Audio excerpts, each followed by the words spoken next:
And so another way to visualize the data, because I know combing through a table line by line can be really overwhelming.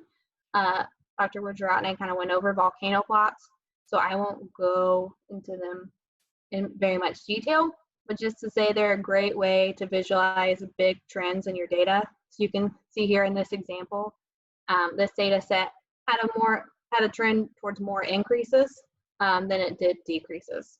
And so what if these are great for picking out big trends, and you can kind of hone in on what these individual dots or proteins are, and say you're interested in, as a whole, the list of proteins that significantly increased in your experimental condition. One great way to analyze that, something I do quite a bit, is looking at the string database. So you can input your list of proteins.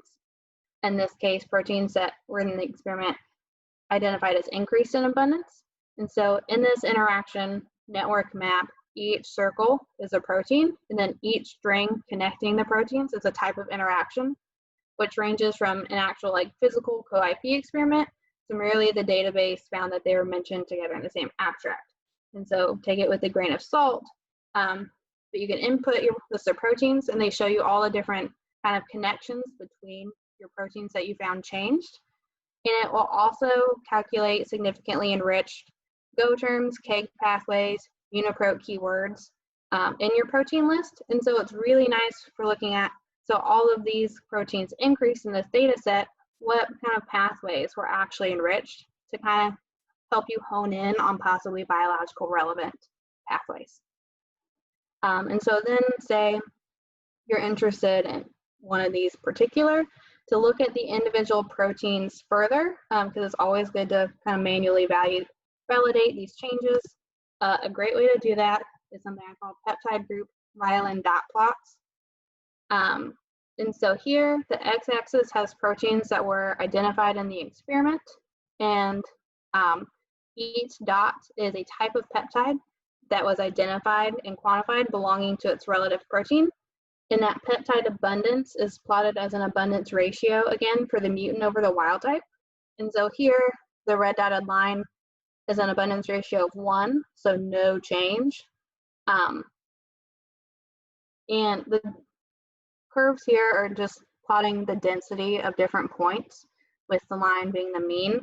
And so you can see here, for these two, DST1 and SPT16, if I just looked at the Excel spreadsheet or the volcano plot, I would say, oh, these were significantly changed.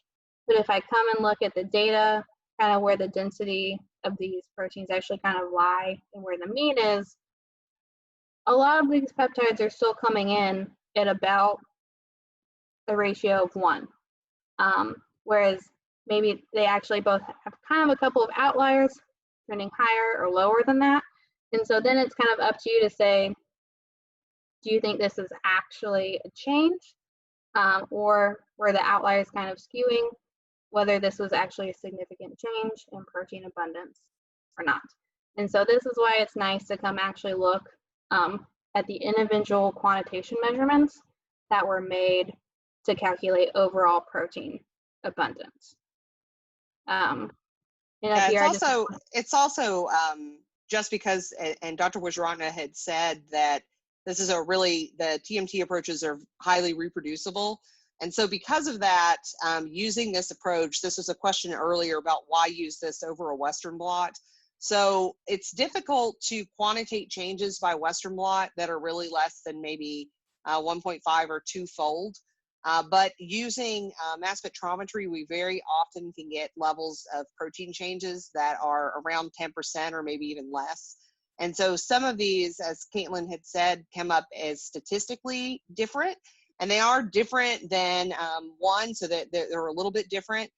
However, overall, the differences are quite small, and it's something that you would not be able to follow up and then quantitate by Western blot, because Westerns are not that accurate, so you can't detect that small of a change by a Western blot. So just another point, pulling that in from earlier. Yeah, and that's why I also have PSMs listed up here. So PSMs are the number of times any one of the different peptides belonging to this protein were seen by the mass spec. And so you could basically kind of count it as a measurement read count or even a Western blot equivalent. So you would have to do 16 Western blots to see this protein 16 times. So just saying, you get a larger number of measurements in a mass spec experiment versus a Western blot. So we'll start with the name of the plot. It's an upset plot, and I just wanted to include it as it's a way to kind of do multi-omics, since we've kind of, the whole class is kind of accumulating different omics approaches. And so this kind of a plot is a really great way to compare multiple big data sets to see the intersections between the different data sets. And so here, in this particular figure, I used public genetic interaction data and then protein data from both a global proteomics TMT experiment and then a TMT labeled affinity purification experiment, both with the same mutants and wild types. And so here, these are the different data sets. And so either here are plotted, the only proteins included for these data sets are either proteins that went up or down, or for genetic interactions, positive or negative.